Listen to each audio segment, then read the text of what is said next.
Colleen, I thought one of the sleeper issues in the State of the Union that didn't get as much attention as it deserves was the President's declaration, really, that I'm going to make a big push to improve preschool education, preschool programs in this country so that everybody gets a head start. And that's a big commitment if you're going to do that, right? Right. This is a big proposal. You could argue it has a big price tag also, but it's an issue. Has yet to be determined, I guess. Right. They've not given us the official price tag on this. A lot of words, no numbers yet. Right.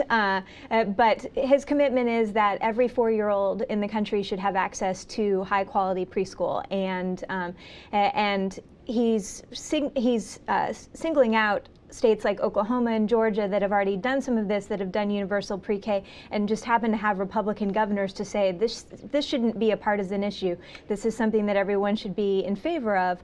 But already Republicans on Capitol Hill are pushing back. John Boehner quickly said, you know, I think getting the federal government more involved in preschool is a good way to muck it up. And so we'll see how much it costs. That's the outstanding question. And a group, Center for American Progress, that put out a similar proposal a week ahead of time, they said that this would cost somewhere in the range of $10 to $12 billion additionally per year. So, but isn't the idea here the states will pick up some of that money? I mean, at least that's the vague idea. As the administration officials have explained it, there would be some kind of incentive. I don't know, they were to create another Medicaid thing where for every dollar the feds put in, the states put in.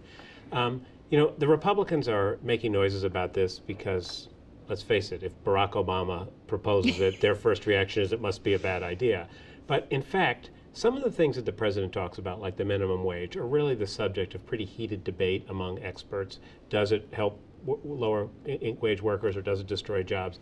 On this one, though, the academic evidence, and there's been a lot of business interest in this, Republican governors say that if you're going to invest money in education, the payoff for doing it in pre-K is enormous.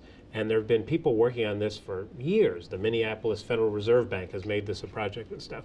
I think one of the challenges is, though, that this research always says, if you do it this way, and if it's high quality, then you get this return. But then when Washington says we're going to do it in every community in the country, pretty soon you discover that not everybody does it high quality. It may be a waste of money. And so, but is that where the partisan divide is? I mean, does everybody agree on the basic underlying idea here that if you do pre-K well, you're actually getting a big bang for your buck? There's a lot of criticism of the Head Start program that began in the 60s, because a lot of that is really not much more than custodial. I mean, I haven't spoken to 50 Republican members of Congress, so there may be some opposition, but among the academic types who study education, and who, including Jim Heckman, who's a conservative Nobel Prize winner who's at the University of Chicago, his attitude is, I've been on panels with him, the federal government basically shouldn't spend money on anything except pre-K. Yeah. So I think there is pretty much a consensus that done right, this can have a big payoff.